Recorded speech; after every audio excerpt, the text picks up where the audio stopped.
right, guys. So if you remember before spring break, we were in the middle of our data kind of analysis unit. So we were going through a lot of different representations and graphs you can have and kind of when you use them, when they're good, when they're bad, how to read them, and how to make them ourselves. And the last one that we were going to go over was line graphs. So what I decided for our first week of virtual teaching was to go over line graphs, and then you guys are going to do a small project with line graphs the next day this week. This is workshop, so that's going to be on Friday.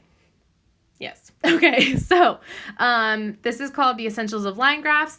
If you do want to take notes to help you on your project, you're welcome to. Otherwise, you will be able to refer back to this lesson later in the week. And honestly, a lot of this stuff is what we've done with Graph of the Week throughout the year, so it should be mainly review.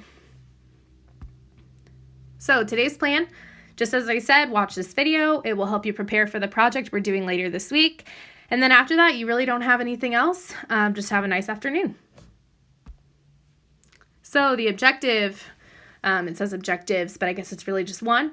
I can interpret a line graph and answer questions about its basic features. So we want to identify multiple things about a line graph and then also just answer questions about it.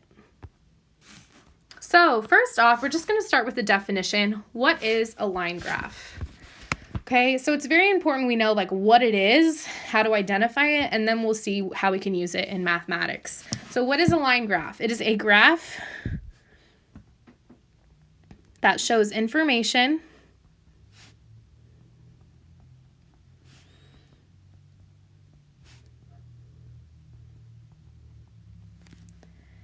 that is connected in some way.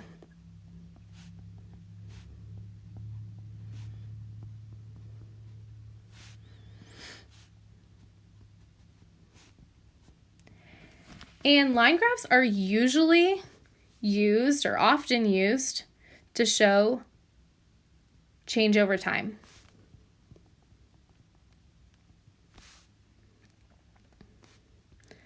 So if you are looking at a graph that is showing how some variable is changing over time, and a lot of times if the x-axis, if the x-axis is time or years or something like that, then you're probably looking at a line graph.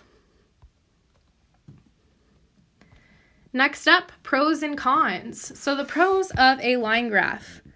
A line graph is really good at showing the relationship between two variables.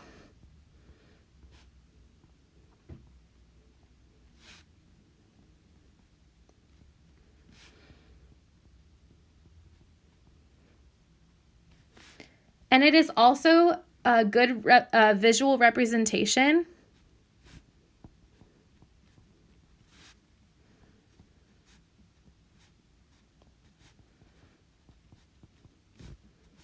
of trends and changes.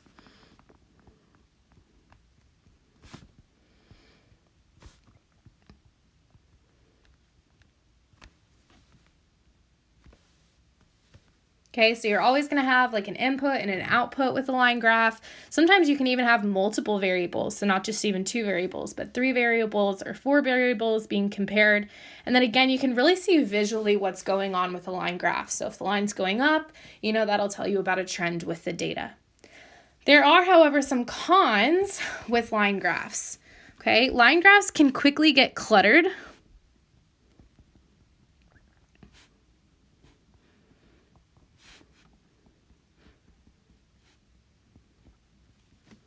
And that makes them hard to read.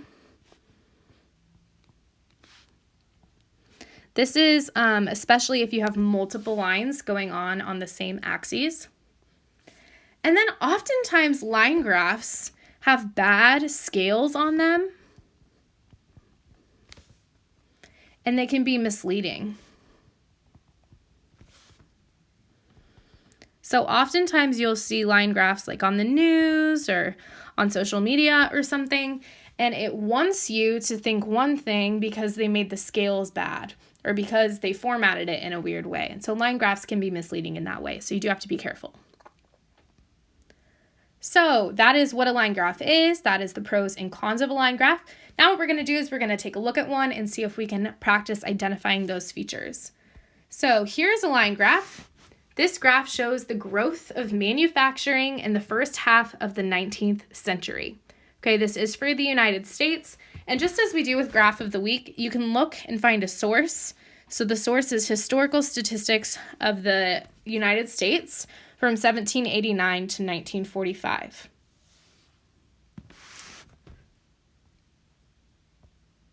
So the first thing that I want you to find is the title.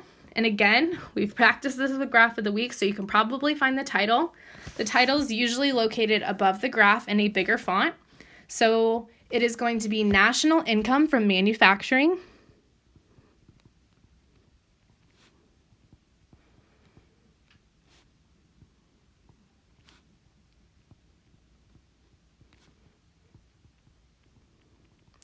Oh, almost out of room.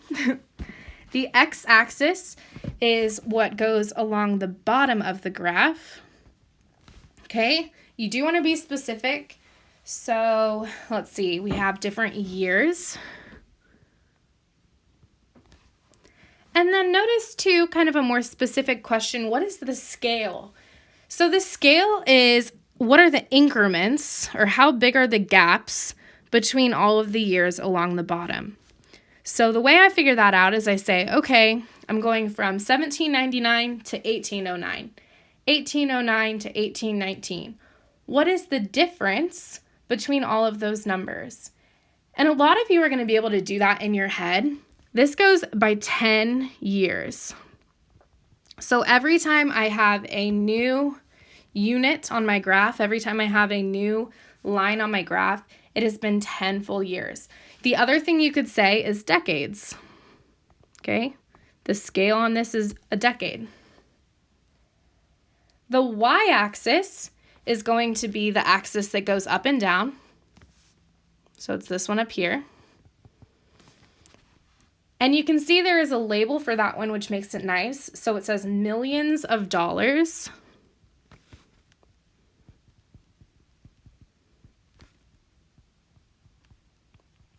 And then again, I want to know what the scale is.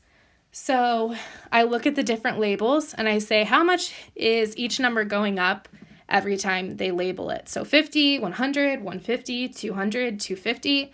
So the scale is $50 million. Okay, keep in mind, it's not just 50, not just $50, it's $50 million. So that is a really big difference. And then lastly, what does the line represent? So what does the black line represent as it goes through and shows us change on this graph? That is going to be basically what the title tells us, the national income from manufacturing. Okay, so we can just write income from manufacturing.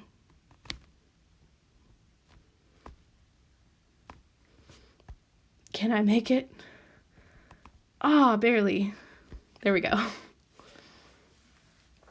So far we've practiced finding the title, the x-axis, the y-axis, and then what the line represents. After this, we're going to be looking at the same graph. However, I'm going to ask you questions about it. So think to yourself, and again, if you want to pause the video, you're welcome to. What was the national income from manufacturing in 1829? One thing you want to think about is, am I given the year or am I given the income in dollars? And in this example, I'm given the year, 1829. So I want to know what amount of millions of dollars corresponds with 1829. If I go along the x-axis to the year 1829, you can then go along that line to find where that's going to be on the line graph.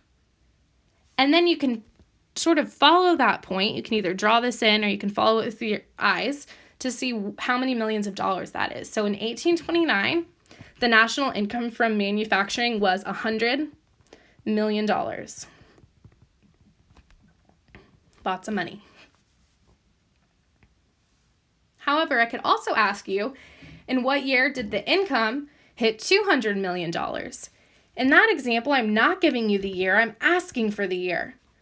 I am giving you the amount of income that there was. So you're going to want to look along the y-axis for millions of dollars, and you want to look for 200, And then you're going to kind of go the opposite direction. So you're going to say, okay, I want to find where the line was at 200 and then approximately what year that was. So we're basically locating two ordered pairs or two data points on this graph. I can see that it is somewhere between 1839 and 1849. It's a little bit closer to 1839. So let's see, if that was 5 years, I'd maybe say 1842. And that is an estimate, which is okay. Obviously, if we had this on a computer or if we had a smaller scale or we had every single year printed on there, we'd be able to get a better estimate. But I think 1842 is a pretty good estimate. And then what section of the line graph has the largest slope? So this is actually probably the hardest question. All I'm asking is for you to connect what we did with our slope chapter to what we are doing with line graphs. And also think, what does it mean to have a large slope? Well, if you're comparing slopes and you have one that is larger than the other, the way that that is going to look on a graph is it is going to be steeper. Okay, so if I have a slope like this and a slope like this, the one that is steeper is going to be a larger number or a larger fraction for slope. So what I want to do is I want to look at each section of the graph, look at their slopes, and say to myself, which of these slopes is the steepest? It says which section of the line graph has the largest slope, so you can give me a range of the years for the slope that is the steepest. So go ahead, think in your head which section has the steepest slope, which section has the largest slope. And then see, did you put 1839 to 1849? Visually, we can tell because that's where, in other words, like the hill gets the steepest. If this was a hill, you would really not like walking up the last section of it. So that is where the slope is going to be largest, between 1839 and 1849. And in the context of the problem, that means that manufacturing had a boom in the 1830s and 1840s. So maybe you can go bug Miss Orlick or one of your social studies teachers to figure out what was going on in the 1830s and 40s that created such a boom. I believe it was an entire revolution that was going on in the industries. Last but not least for today's lesson, we do have a family fun challenge. So pick someone at your house and add a picture or video of you explaining the following math problem to them.